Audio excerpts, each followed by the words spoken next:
Every year, Chicago hosts one of the top marathons in the world. No, that's not my Midwest bias you're hearing. There's actually a series of the planet's 6 biggest marathons, consisting of races in Chicago, New York, Boston, London, Berlin, and Tokyo. These World Marathon Majors, as they're called, are some of the most prestigious races for distance runners, drawing elite professional athletes who race for serious prize money. Chicago's flat course also draws thousands of amateur runners racing against themselves and against the clock, enjoying a tour of Chicago's many neighborhoods along the way. And while their achievements are impressive and commendable, that's not what this video is about. Today, I want to focus on the Marathon Spectator. Yes, you heard correctly, the Marathon Spectator. But not just any ordinary spectator. I'm talking about that rare breed of spectator who plans, hustles, and rides public transportation all over town to see the runner they're supporting as many times as possible. I'm talking about an elite, professional spectator who creates a race within a race, charting a course across the city. Want to step up your spectator game? Then stick around for this exciting episode of Point to Point. While Chicago's marathon regularly boasts 1 million spectators, most aren't worthy of the title Elite Spectator. That's okay. The race needs regular spectators too. Residents of Chicago will often find the part of the course closest to their home, watch a few friends run by, then go about their day. Those traveling to the city with a runner may try to watch the start of the race, then find a spot somewhere in the middle of the course, then head toward the finish line to wait. If you want to really enjoy your day of watching the race, though, you don't just want to see your runner once or twice, right? You want to maximize your cheering opportunities. Here are a few tips for how to do just that. You need to have a general understanding of where the runners are going to know where you're going. Here's the map of the Chicago Marathon. The race starts downtown in Grant Park and winds through the loop, then proceeds through neighborhoods on the north side, west side, and south side, then finishes up back in Grant Park. Being able to approximate when your runner is going to be at a certain location is key. Have a general idea of what your runner's expected race pace will be, so you won't be too early or too late to a destination. After the first checkpoint or two, you'll get a better idea of how fast your runner is moving on that particular day. Which leads me to my third tip. The Chicago Marathon has timing mats every 5K, plus one at the half marathon mark. Checkpoint times update on the marathon website and on the app, so use those to track your runner's progress. The most important timing mat is probably the one at the starting line, since it takes all 40,000 runners about half an hour to cross the start. Only then can you calculate when you'll get your first glimpse of your runner. Speaking of catching a glimpse of your runner, do you have a visual of what 40,000 people trudging down a street looks like? Yeah, kind of like this. Or this. The first few miles of the race are like a traffic jam for the non-elite athletes, so it takes a miracle to spot anyone. Feel free to witness the spectacle of that first mile or two, but don't expect to see your runner.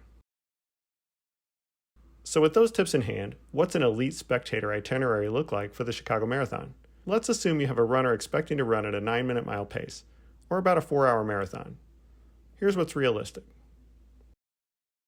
If you want to watch the start of the race, first get a spot on Randolph, overlooking Columbus. This is a great vantage point, about a quarter mile north of the start line. Keep your eye on the app for the starting line update from your runner so you don't wait here too long. Next, walk a couple blocks west until you run into the marathon course at State Street.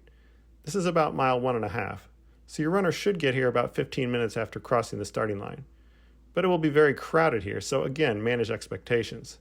When you're ready, walk a half block north to the Red Line entrance at Lake, then take the train north to Howard.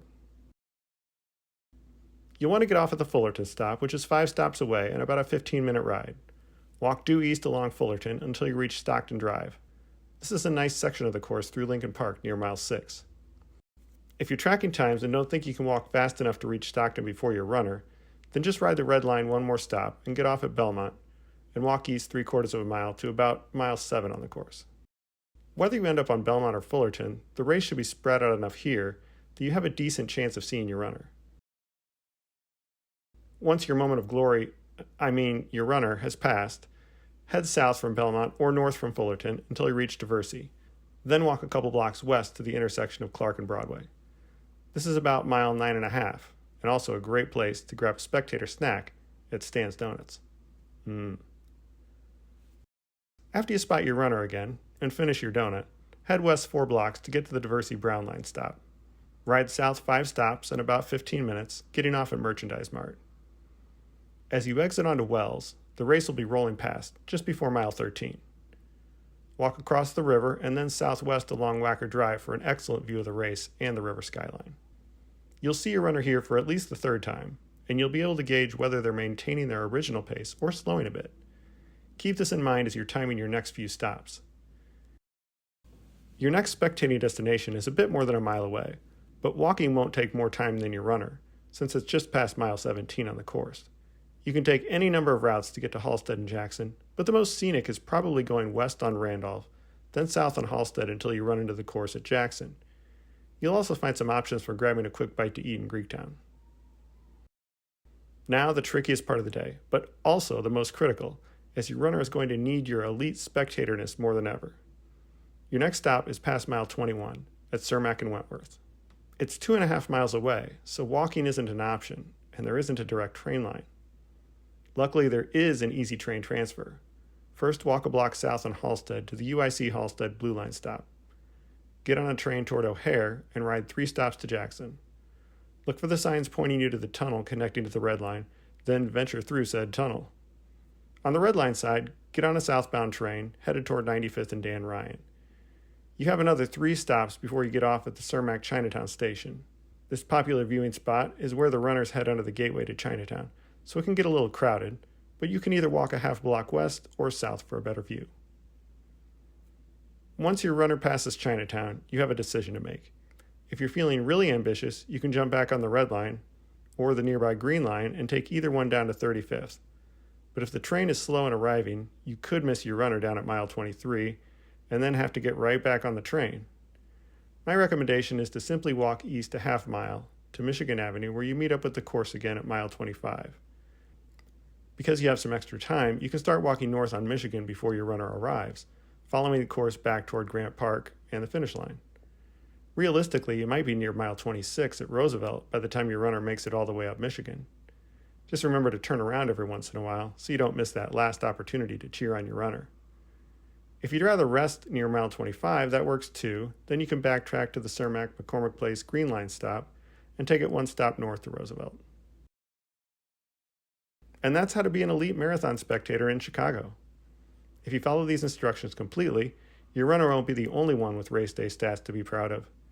While your friend or family member is running 26.2 miles, you won't be lounging at home or at the park or on the beach. No, you'll walk 5 or 6 miles yourself and log rides on the Red Line, Brown Line, and Blue Line, and maybe the Green Line. A worthy accomplishment, if I do say so myself. Worthy of the title, Elite. Let me know in the comments if you have any elite spectator tips of your own, or if you'd try to follow my suggested route. Feel free to subscribe and like this video if you want to see similar ones in the future. Thanks as always for watching, and I'll see you next time.